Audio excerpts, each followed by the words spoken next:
네, 오늘 이슈적에 집중 이야기할 바로 이슈는 북한 이슈가 되겠습니다. 유엔 회의에 참석하기 위해 뉴욕으로 간 북한의 리수용 외무상, 뒤에 보이는 바로 이 사람입니다. 핵에는 핵으로 대응하는 것뿐이다 라면서 강경한 발언을 쏟아냈습니다. 초강력 제재 국면 속에 미국과 대화를 할 수는 있을지, 또 누구를 만날지 주목이 되고 있는 상황입니다. 전옥현 전 국정원 제1차장, 안찬일 세계북한연구센터 소장을 모시고 이 이슈 자세히 짚어보겠습니다. 안녕하십니까? 안녕하십니까? 네, 먼저 첫 번째 이 리수용 외무상 같은 경우에 이번에 북한의 유엔을 방문을 해서 했던 얘기가 핵 개발엔 핵으로 대응할 수밖에 없다라는 이야기를 했단 말이죠. 이 부분은 어떻게 해석을 해야 됩니까, 전옥현 차장님? 예, 이제 이수용이가 이번에 뉴욕에 가서 한 그 대미 비판의 핵심적인 내용은 지금 방금 앵커분께서 말씀하신 대로 핵에 대해서는 핵으로 강력히 대응할 수밖에 없고 네. 제재는 잘못된 것이다. 미국이 무시하기 때문에 한 조치다.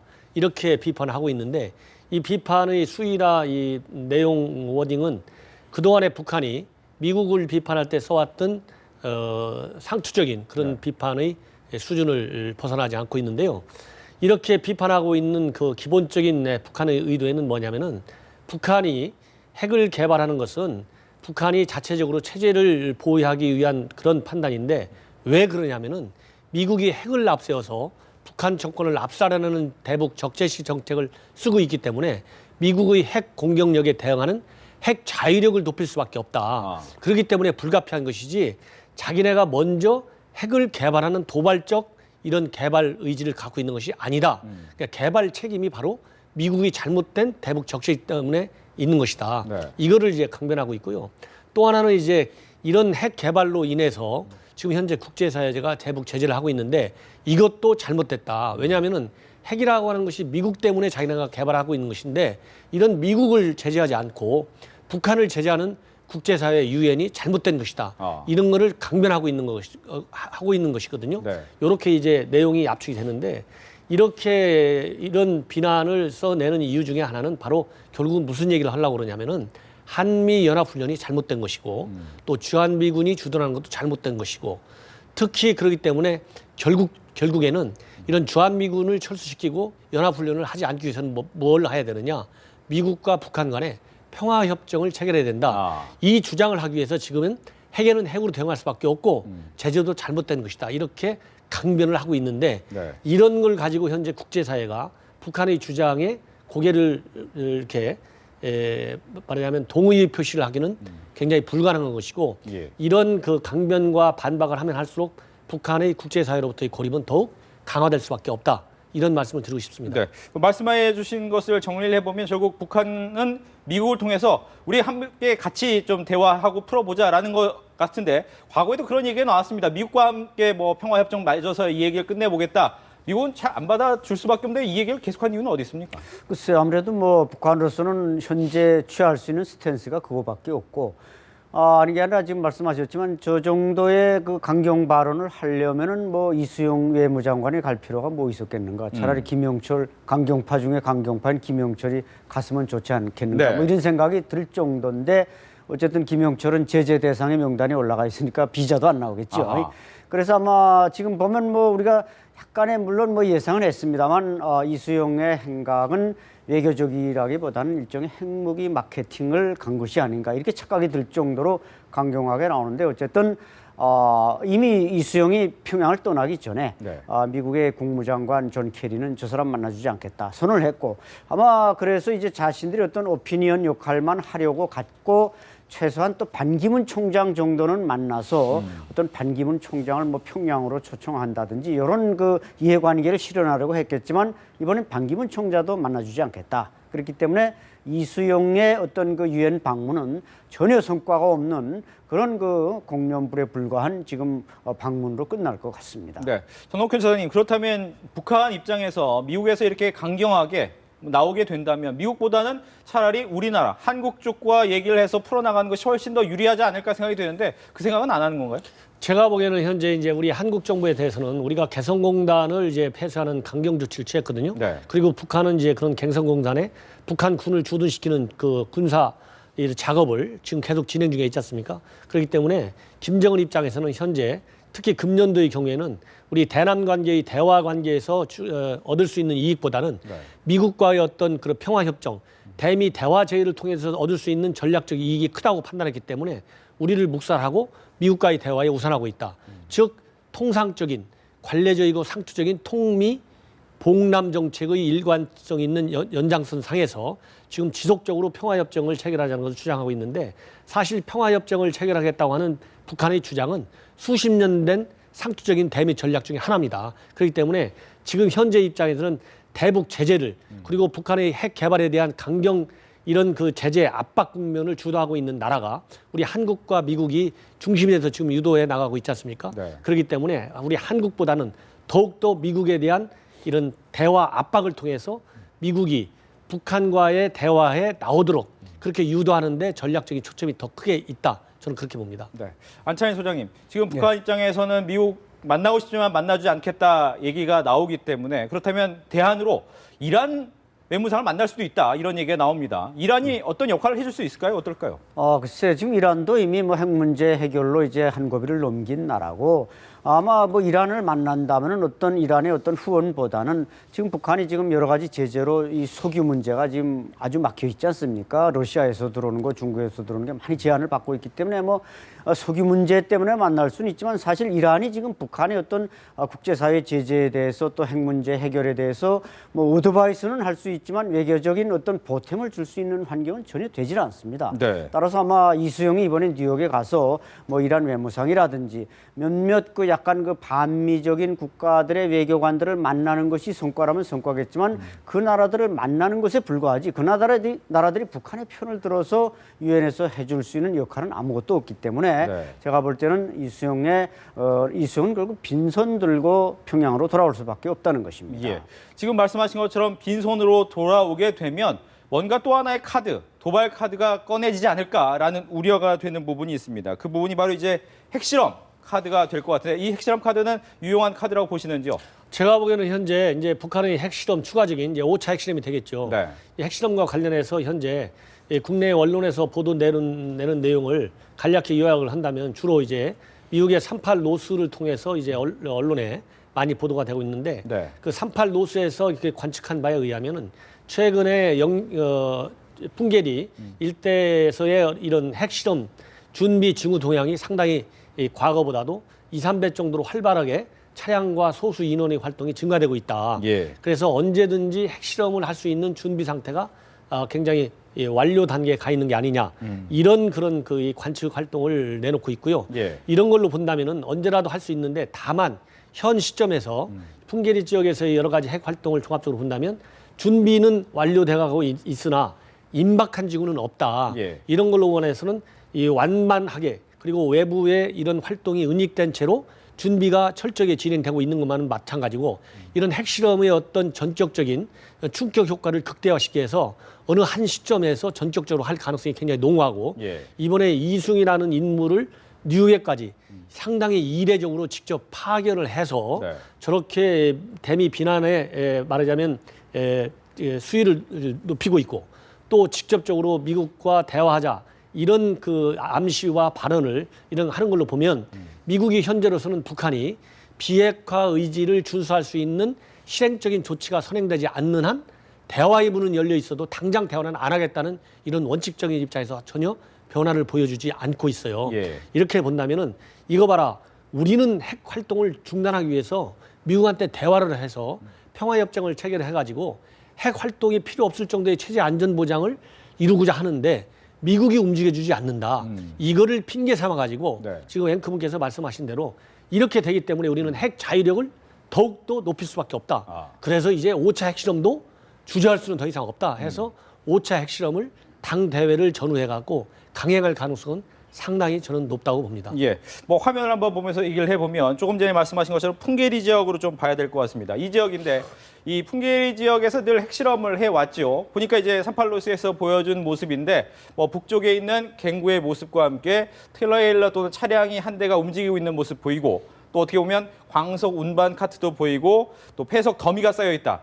말씀하신 것처럼 어떻게 보면 완만한 모습을 보이긴 하지만 실제로 이 안에서는 많은 얘기가 오고 갈 수도 있는 거죠, 안철 소장님? 이 안에서. 그렇죠. 최근에 네. 특히 이제 소형 차량들이 많이 드나드는 게 38로스에 발견이 됐는데 예. 이제 대형 차량들이 뭐 사전에 갱도를 한 개 더 뚫는다든지 핵실험 면적을 늘리기 위해서 그 굴착을 하기 위해서 들어가는 것은 이제 좀 큰 중형차 이상이 들어가지만 소형차가 자주 드나든다는 것은 결국 어떤 시설들을 하고 과학자 기술자들이 그것을 가서 최종 점검하는 이런 모습이라고 할 때 결국 이 5차 핵실험은 다가오고 있지 않는가. 네. 그래서 북한은 이때까지 뭐 2006년 1차, 2009년 2차, 2013년 3차, 또 올해 1월 6일 이제 4차를 했습니다만은 사실 1년에 2번 한 경우는 없습니다. 예. 제가 말씀하신 대로 이제 북한은 7차 당대회가 이제 5월 7일 뭐 10일 사이에 열릴 걸로 예상되는데 적어도 2012년에 북한은 헌법에다가 핵보유 국가를 선언했습니다. 그러니까 이제 당 강령과 규약에다가 그 국가보다 높이 있는 노동당에다가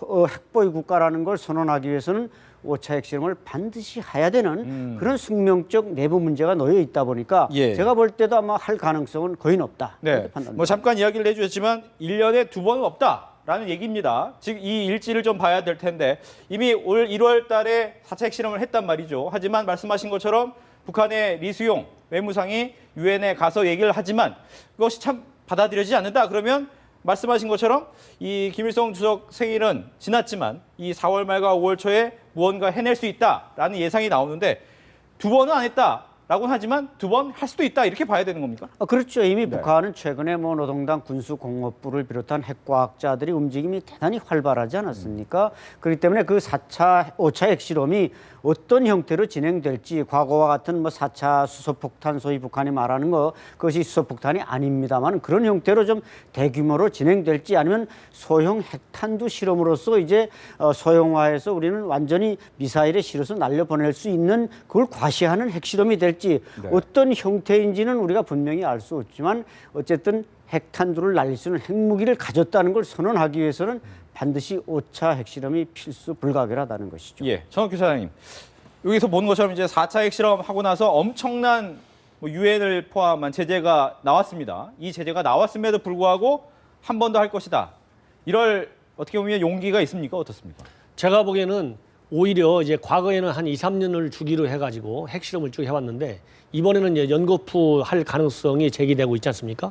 이렇게 연거푸해서 제기된다고 핵실험을 추가적으로 한다고 해서 우리가 국제사회가 할 수 있는 것은 상당히 제한적인 조치밖에 없다. 제한적인 조치라고 하는 것은 첫 번째로는 이제 추가적인 더 압박을 특히 이제 금융 분야에서의 압박을 강화하는 추가적인 제재가 있을 수 있고 그다음에 이제 군사적인 측면에서의 압박을 강화하는 이런 추가 제재 조치가 이제 예상이 되는데 이 군사적인 측면과 금융 제재를 추가적으로 보다 더 강력하게 조인다 하더라도 북한 체제의 속성상 즉 북한 체제는 이미 국제사회로부터 고립된 체제입니다. 정치적으로 군사적으로 이 경제적으로 그렇기 때문에 추가 제재의 효과가 현재보다 더 강화된다 한들 이미 5차 핵실험을 4차 핵실험을 통해서 이루어진 소형화의 정도를 보다 더 완성도를 높여서 네. 보다 빠른 시간 안에 핵탄두를 실전 배치화해가지고 대남, 대미 군사 압박을 가하는 그런 군사적인 시의 효과가 더 크다. 이렇게 판단하기 때문에 예. 추가적인 제재를 두려워하지 않고 북한은 한 번에 메마를 때 2번 맞는 것이 차라리 낫다. 네. 이렇게 생각을 해서 추가적인 핵실험을 주재할 이유는 없다고 생각이 됩니다. 예, 어차피 계속 받아온 제재인데 조금 더 받는다고 큰 부담은 없을 것이다. 차라리 핵실험 해가지고 핵 갖고 있다는 걸 보여주는 것이 낫다. 이런 입장이신데 북한에서는 더 이상 안 입는 겁니까? 어떻습니까? 이 제재가. 그렇죠. 이제 북한 내부적으로는 이제 어느 정도 면역력이 생겼다. 이렇게 봐야 됩니다. 지금 중국에서 제재를 이제 실효적 지배를 강화하니까 3월 이후에 뭔가 북한 내부가 뭐 소비품이 뭐 폭등한다는 등 약간의 부작용이 있었지만 네. 북한은 이미 1차 고난행군을 거쳤기 때문에 지금 사실상 2차 고난행군이 시작됐지만 북한 체제라는 것 자체의 그 속성상 어느 정도 내기력이 생겨가고 있다. 그래서 이제 김정은으로서는 이번 7차 당대회를 열어서 자기 시대를 빛내야 되니까 진짜 말씀하신 대로 뭐 올해 4차 했는데 5차 한들 뭐 하랴. 그리고 북한의 입장은 어떻게 보면은 핵무기를 가지고 그냥 이 도박을 하면서도 이판사판씩 도박을 하고 있는 겁니다. 그렇기 때문에 5차 핵실험에서 뭔가 핵무기 보유라는 걸 내부적으로 이제 국제사회와도 물론 협박하지만 내부적으로 그것을 가졌다고 할 때 북한 인민이 김정은을 따라온다. 그렇지만 안 따라온다. 이런 아주 사활적인 판단을 하고 있기 때문에 5차 핵실험 가능성은 높다는 것이죠. 예. 이 와중에 이제 또 우리 정부를 향해서 하는 얘기가 이 종업원 이 탈북 사건입니다. 이 탈북 사건에 대해서 계속 반인륜적 행위하는 남한에 대한 이야기를 하는데 여기에 대한 내용 좀 잠깐 들어보고 이야기 나눠보겠습니다. 지배인 놈을 돈으로 매수하여 순진한 우리 처녀들을 남조선으로 유인해간 괴뢰 정보원 놈들의 반인륜적 만행은 거의 길러서 시집갈 때가 된 처녀들을 속에서 끌고 간 놈도 쳐 죽일 놈이지만 그런 음모를 꾸며낸 놈들이 더 철학한 놈들입니다. 네, 지금 뭐 들어보셨죠? 어떻게 보면 순진한 사람들을 끌고 내려갔다. 뭐 돈 주고 매수했다. 이런 얘기를 하면서 이게 다 남쪽에서 조작했다. 이런 얘기를 합니다. 안찬희 소장님 어떻게 들으셨습니까?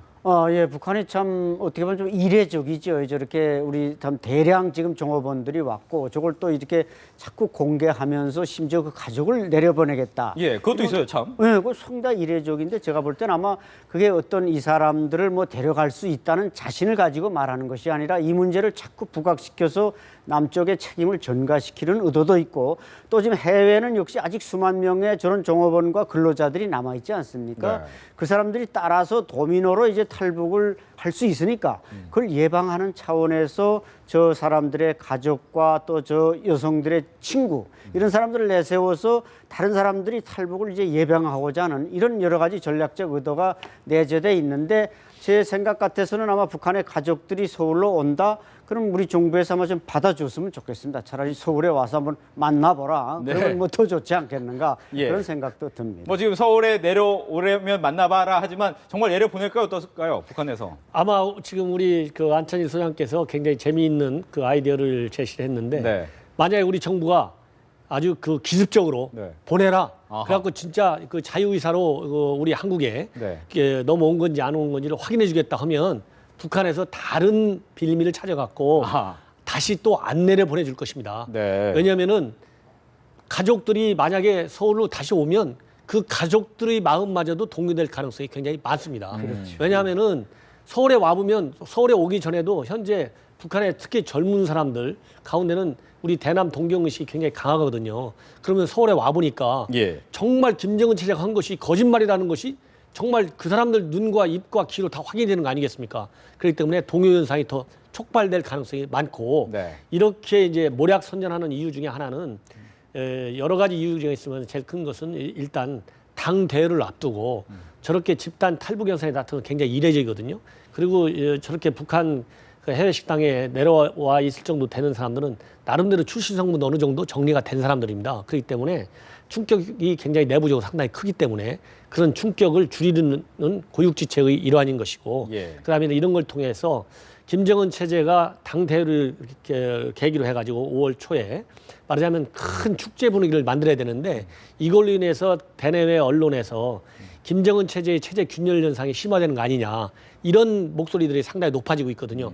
말하자면 체제에 상당히 위험 신호로 받아들이는 징후가 많이 나타나기 때문에 네. 이것을 차단하려는 고육지책의 일환이다. 저는 그렇게 봅니다. 예, 안찬희 소장님 간단하게 당대회 일정이 아직 나오지 않는데 이유는 뭘까요? 그게 아마 북한이 여러 가지 준비가 지금 미비하기 때문에 확정된 날짜를 공개하지 못하고 있습니다. 제가 볼 땐 벌써 날짜는 나와서야 되는데 지금 5월 7일 설만 나오고 아직 지금 뭐 불과 20일도 안 남았는데 이걸 이제 공개하지 못하는 것은 역시 북한이 아직 당대회에 대해서 확신과 준비, 물론 대표까지 뽑아놨고 김정은도 평양 대표를 뽑았지만 모든 면에서 여러 가지 대내적으로 또 외교 대표도 불러야 되는데 오지 않겠다는 사람들이 많고 이런 점이 아마 지금 당대회 날짜를 공개하지 못하는 이유라고 볼 수 있겠습니다. 네, 이렇게 해서 오늘 이슈저격 북한 이슈에 대해서 두 분과 함께했습니다. 오늘 이야기 잘 들었습니다.